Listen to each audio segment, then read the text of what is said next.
What is up, everybody? It's your boy Scott, the Protect Your Family live show on YouTube and on Facebook, hitting our iTunes, on the couch, as always, with my man, Andy.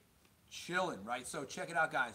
If you're watching us live on YouTube or the replay, we don't know if we're in frame or not because I have the camera turned around. Right? We're going live. We can see ourselves with this. What's this called, young man? Selfie mode? Yeah. So when we can see the screen, it's called selfie mode.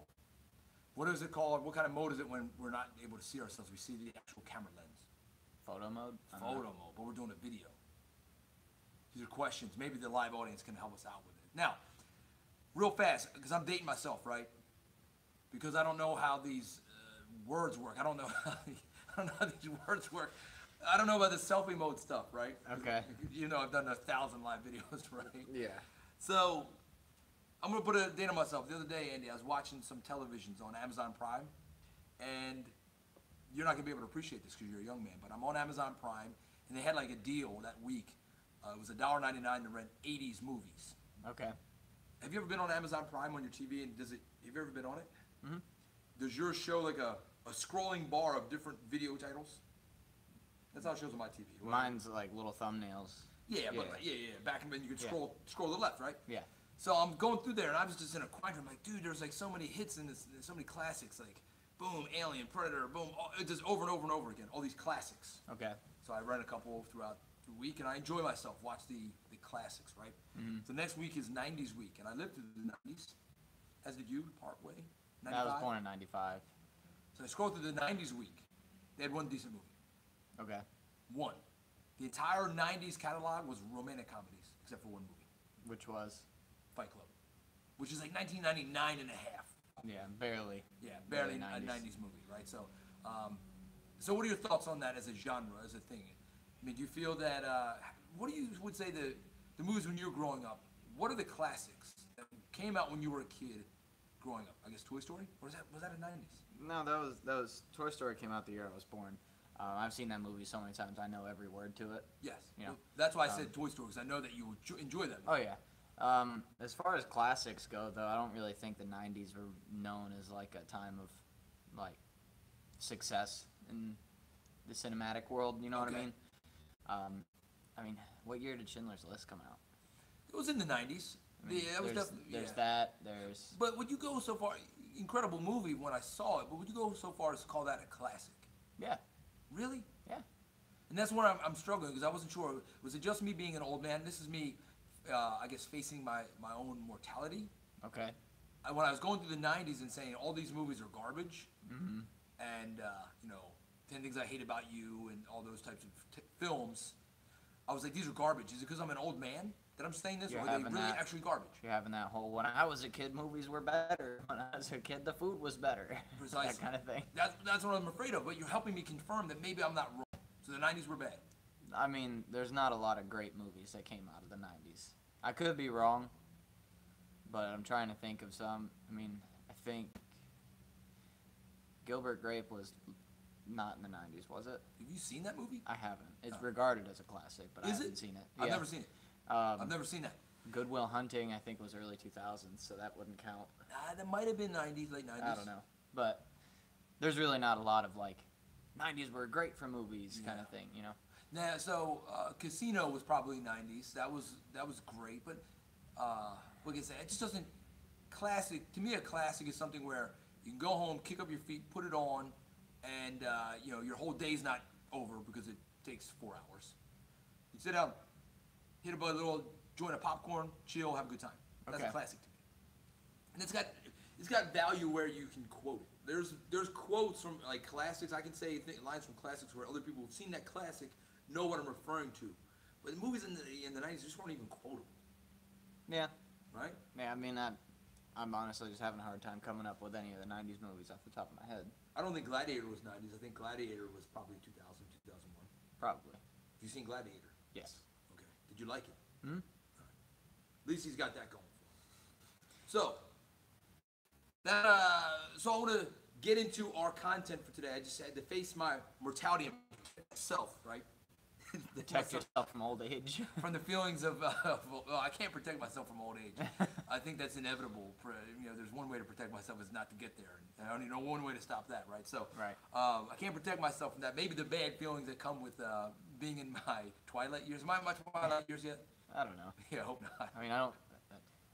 Are you considered middle-aged yet? Yeah, I would be, right? No. Average, what's the average life expectancy? Still in the I think low 70s? No, I think it's up to like 76, 78. Yeah, something so like that. that means, what's that, 38 years old would be midlife?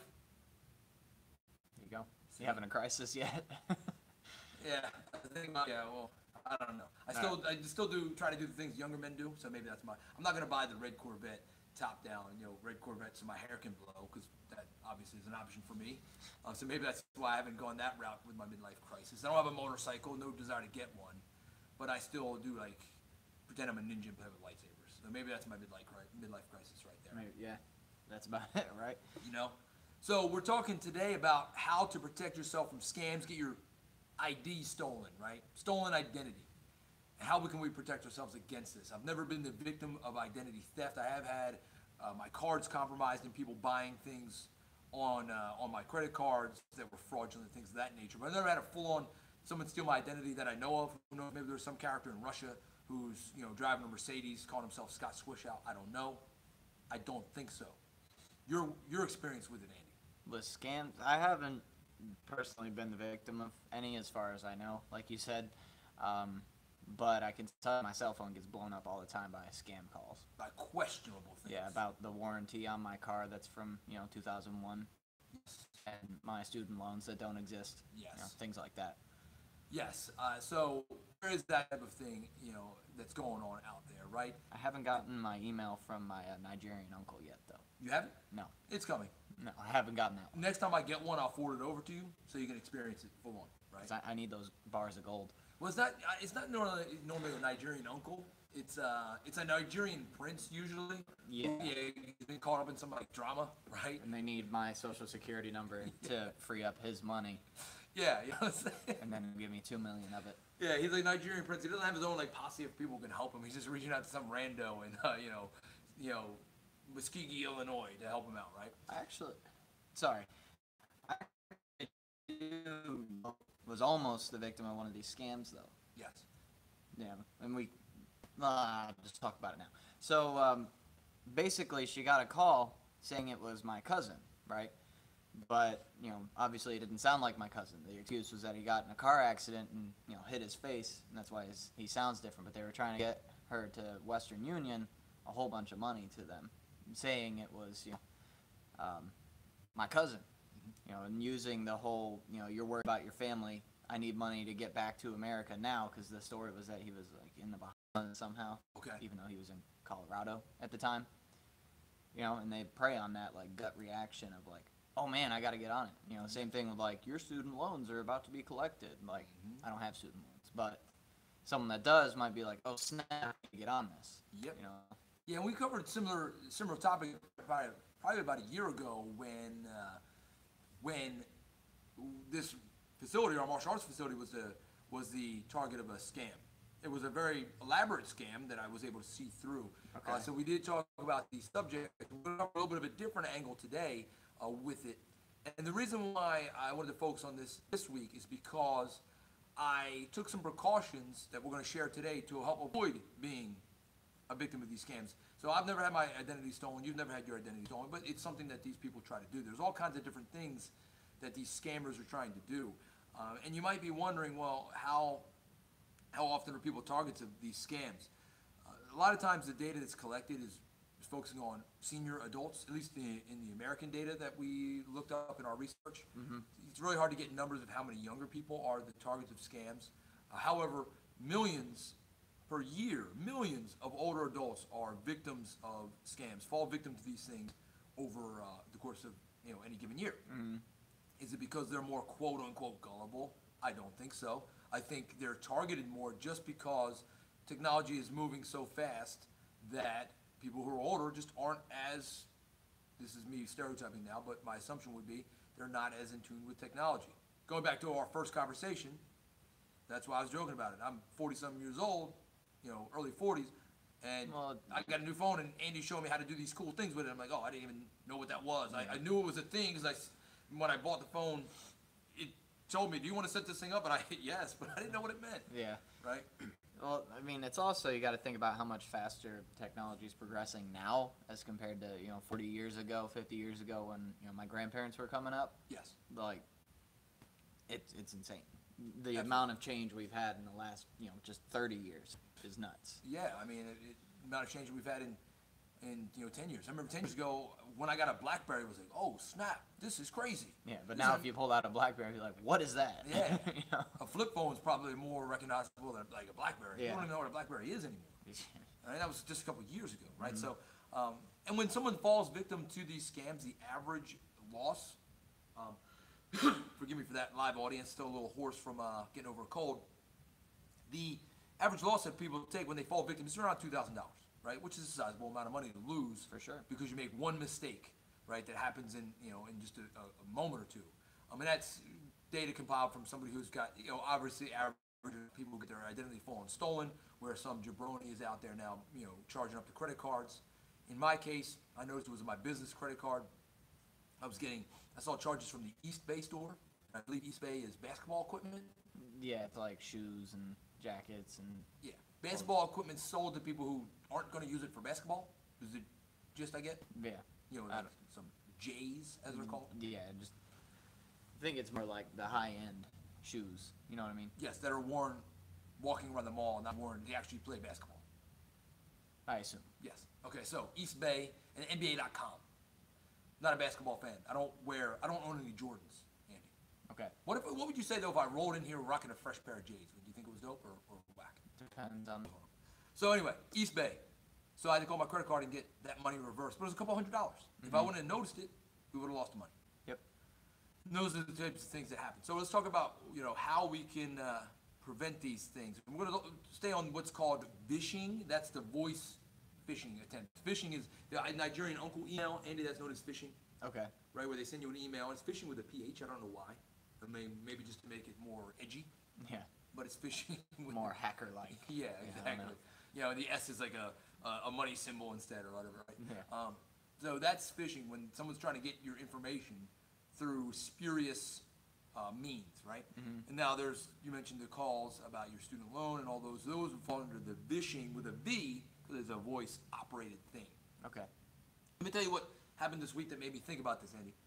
I received a letter in the mail from Chase Bank, and I do business with Chase Bank in various different ways. And so I get a letter in the mail about my account ending in 4 numbers, and I didn't recognize the 4 numbers.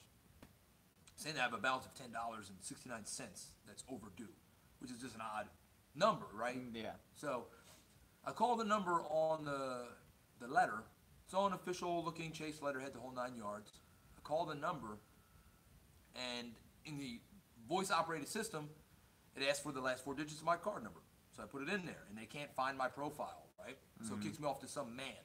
And the man says, I tell him my name, and he says, what's your 16-digit account number? And I explain to him, I don't know what this account is. I don't recognize it. These are 4 digits.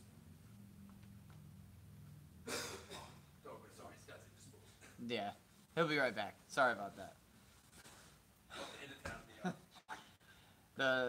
The joys of going live. Yeah, the live video, you guys just got a bonus, and the YouTube, you guys bonus, it won't be heard in the podcast. We'll edit that out. But like I mentioned, my voice is very hoarse. Is this part of the getting older thing? It is. No, I've been fighting a pretty good cold for a while now, and then been teaching all week, yelling at the kids and having a good time. And the voice is about done. Maybe we should do these on a Monday. Friday's more fun because we have this spontaneity of things happening, right? Right. So anyway, I call and I get sent to the man, and the man says, I can't find your account number. I need your social security number. And immediately at that point, my flags had already been going up because if I'm calling a number officially to Chase, my letter they sent me, I give them the 4-digit number, my name, and the 4 digits of the back of the call, on the last 4 digits of the account number. Why can they not find out who I am? Now he wants my social security number. So I said, all right, thanks, bro, and I hang up. Probably didn't say thanks, bro. But thanks, and I hang up. So at that point, I searched on my own and found Chase's actual number. Then I called Chase. Right, that's what happened. So as the story unfolds, this is the irony of it all. Turns out I did actually have this account. When I called Chase, when I found the actual real number to Chase, it was a different number than was on the letter. I talked to the representative, and I told the story, and I'm comfortable giving this person my social security number because I've already vetted that this is actually Chase Card Member Services, right? Yeah. And it was just some wing of Chase Card Member Services.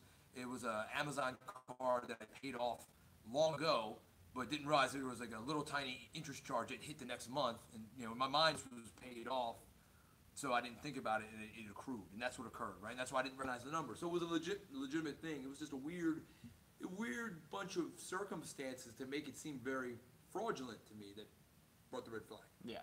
Now people might be saying, well, this is a dumb story, Scott. What is this? No one was trying to steal your identity. Why are we talking about this? The reason why I'm bringing up is because I was employing one of the techniques that I will advocate to keep you from falling victim. It took me an extra 10 minutes to vet this. I could have just crossed my fingers and hoped old dude on the phone was legit and given him my social security number, or I spent probably not even an extra 10 minutes, probably 5 extra minutes by hanging up and then researching the number, calling Chase directly, and getting the scoop. So I protected myself. Nice. Your thoughts?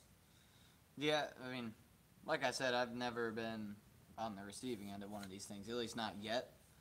But I mean, the things I know are just the basic, like, don't recognize the number, don't pick it up kind of thing. And then, as soon as someone asks for my personal information, it's done, Yeah, that's our first tip we're going to say, right? Someone wants your personal information. It's always best to get a letter. In this case, I probably should have just done the research and called Chase directly going through their website and got a number to call them directly and save myself that first call. You get a letter in the mail, anybody can write a letter and have some fraudulent letterhead and send it out to you with a number directing you to somebody who's going to steal your information. Yeah. So that's our first piece. If someone calls into you and says, like happened to us last year, it was a scam where they said our power is about to be shut off, that there was a billing error and I missed a payment, and now my power is about to be shut off in my business. I hung up. The accountant called me. I said, okay, I'll call you right back. I hung up and I went on the actual number of my power company, called them directly and said, hey, is this the case? And they said, no, you're being scammed, right? So just doing that bit of research where you go to the official website of the business and get a number from there can give you some more security. You agree, Mr. Andy? Yeah, for sure. If in doubt, it can't hurt to check. And if it is that actual company, then it's no big deal. You can just call them right back, but it could never hurt you to make sure this is, you're actually speaking to who you think you're speaking to. Yes. I think you just missed an opportunity to have a catchphrase for yourself, Andy. If in doubt, check it out. There you go. Right? Yep. Perfect. We can start putting on t-shirts, hats. It can become a meme. Right? Yeah, if in doubt, check it out. If in doubt, check it out. It's going to go up there in history. I think this is the beginning, and it's going to go down in history just like if the glove doesn't fit, you must have quit.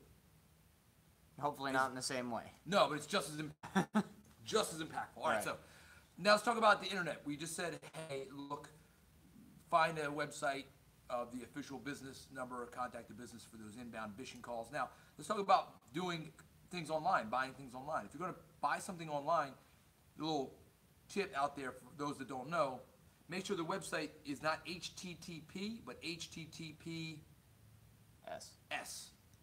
right? That little extra S, all right? And there should be a lock icon in the web, legitimate. Like we have, and I don't know what it means, but I know on our website we have an SSL certificate that gives it added security. Yeah. And maybe is that what makes it HTTPS? Do you know? I'm not a computer guy.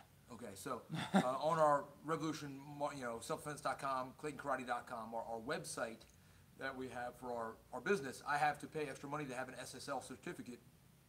That helps, assure people that this is a legitimate business doing legitimate things. Yeah. Right? And it's a business expense that I don't mind paying to help people have a little bit more faith in what we do. Yeah. Another tip is do your best not to connect to public networks. Even if you're not opening up your bank stuff or things like that, if your phone is connected to a public, Wi-Fi, like McDonald's or Starbucks, it's really easy for people to access your files and your private information. Is that so? Yep. Is there any way to, if you're on one of those things, is there any way to have like some kind of, Trace Buster put on there to stop it from happening, or I no? mean, I'm sure something like that exists, but you're probably just better off not connecting. Most phones now to it. Yeah. There's always other options. Yeah. So that's another tip for you. If you can help it, don't get on public Wi-Fi. How can we make that more of a catchphrase, though? When in doubt, check it out. When in public, Don't connect. yeah, but it doesn't rhyme. No, I don't know. You know what I'm saying? I can't find, I don't know. We'll work on it. Now, I did hit a reference, Trace Buster. That was a 90s movie that was actually good, the big hit. But now that I think about it, it's probably 2000s. Mark Wahlberg's best film. I digress. Okay. Because he's had such a legacy of hits himself. Yes.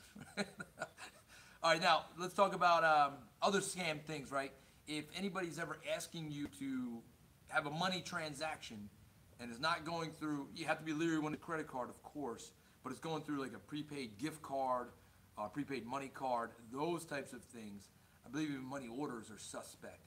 If someone's asking you to do some kind of, use something other than a credit card, specifically, that's immediately red flag. And that again goes back to the story a year ago. I learned this aspect of the scam game when the power company scam was happening. They wanted me to pay my money that was in arrears, not off my credit card, but by going down to the store and buying a prepaid gift card and giving them those numbers, which is just because to them it was more expedient.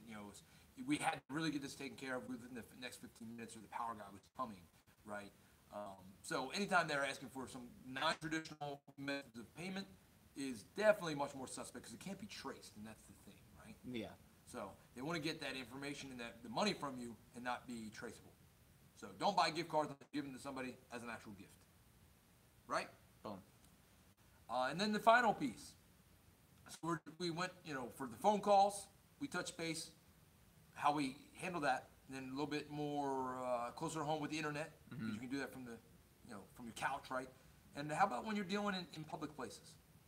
You have to watch out for, even in the local marketplace, when you're doing business with brick and mortars such as our martial arts school, you should be able to ask them if they're insured, if they have their proper licensing and insurance, right? I notice it's like you'll see providers of the HVAC services seem to have this a lot, where they'll say licensed, bonded, and insured as a method of giving you some, I guess, protection or some faith in what they do, right? Have you seen this? Yeah. Part of that, though, is because you have to be licensed to deal with the refrigerants that they do, because it's, like, super dangerous. Yes. Which then, and you understand now, but I'm sure there's a bunch of folks out there who are doing. Yeah, like we've seen cleaning services that, insured, bonded, and all that, Yes. But the HVAC thing, I'm sure there's people out there who are providing HVAC services who aren't licensed and insured, and they may know how to work with the refrigerants, but you don't know as a whole because they don't have that licensing. Yeah. Right? Yep. And I don't mean to give anybody that feel bad on our live show if you're one of these people. I'm not trying to diss you. I'm just saying, if I'm going to get something done at my house that's dangerous or my business is dangerous, I want to have some faith that the person who's doing the service is not going to kill themselves or other people in my space. Yeah, or, unload a bunch of harmful refrigerant into the atmosphere. Yes, and even other business. Let's talk about the martial arts game for a moment, right? Do we need a license as a martial arts guy to run a martial arts school? No, we don't. Depends on the affiliation. If you say you're affiliated with a group or a company, you should actually be affiliated. Yes, well, I agree with you because there's like martial arts. Let's take Roland Osborne's Hyper, for example. Yes. Yeah. So if you say you're a member of the Hyper program, you should probably be an actual member in good standing. Yes, but for our folks at home and live might not know that reference, but no one said this, Scott Swishow, myself, when I decided to open up my martial arts school, no one asked me, there was no government entity who asked me what qualifies you to teach martial arts. That does not exist, right? No. So, if it did exist, if there was a qualification needed, guess what? I would have it. Or I would seek to have it before I open my business. I don't know what the criteria would be, but I would actually have it. Yeah. With that being said, there's insurances that we need to have. This place is insured. Yep. Our employees insured. We have all the insurances in place because it's a professional business being run professionally. So you should have faith in the company that you're dealing with that does this, right? Mm-hmm. Talk a little bit more about it, my man. Yeah, and again, there's never any harm in asking that. You know, the person might get a little offended for a second, like, well, who are you to come in and question what I'm doing? But at the end of the day, if it makes you feel better about giving these people your business, your money, what's the harm? You know? I would be offended if a parent asked me, I want to enroll my son in your school. Do you have insurance? I've given them the name to my agent. This is Sally Mansour. Give her a call. Yep. I wouldn't be offended by it. They're just doing their due diligence, right? So, yes, we should know that these things are in place, because if a business is going to skimp on those things, I don't know if that's right. If a business is going to overlook those types of important things, having the proper insurances in place to protect their clientele and their staff, then they're obviously going to cut corners everywhere else, in my opinion. Yeah. Right? If you're going to cut corners on the major things, then definitely the small details are going to be overlooked. So that can help you make sure that you make the best decisions in a local situation as well. Don't go to the place that's operating on some kind of shoestring budget and looks like some fly-by-night operation, whether it's going to buy a hot dog or it's going to get curtains installed in your house. Go with people who have the reputation and credentials that are necessary. And again, in the martial arts game, I'm not talking about how many degrees I have on my black belt. That's not what credentials me, in my opinion. What credentials me is that we have a space that's insured and we have staff that are protected by, I guess, unemployment insurance and workers' compensation insurance. Yeah, and we have surety bonds and all that, official stuff. Yes. So, So that's our piece. It seems fairly simple, I guess, to stop yourself, help protect yourself from being a victim of fraudulent activity and fraudulent business practices. It doesn't matter just, trying your best not to be caught up in the moment. Be focused when you're dealing with a business online, on the phone, in person. So be a little bit more focused of what you're doing and make sure everything's on the up and up to prevent yourself from getting scammed. And the likelihood, the percentage of people who've actually fallen victim to scams is a small percentage. But when it happens to you, like many things we say, it might be a small likelihood on paper that it's going to happen to you. But if it does happen to you, it becomes a very, it could be a devastating result. No one wants to lose $2,000 or more due to somebody else's, harmful behavior or worse. So those are my thoughts. I have to apologize, Andy, for the problems I had. I should have been more hydrated. I've been drinking water like crazy because of my throat. it's not enough. My throat's not sore, it's just hoarse. It's not enough. Should I be drinking some tea with honey? Probably. What's a good old wives' tale to fix my throat that you know, Andy? You know any old wives' tales as a young man? I mean, I know for sore throat, you could eat a spoonful of honey. It's supposed to help because it kind of coats your throat. Yeah. It doesn't hurt as bad. How long is it going to coat your throat, though? Hmm? How long is it going to coat your throat? Like a minute? I don't know, but it just gives you an excuse to eat a spoonful of honey, though. You know? Yeah, my health goes out totally out the window because I'm just like gorging myself on it. My throat is dry. All right.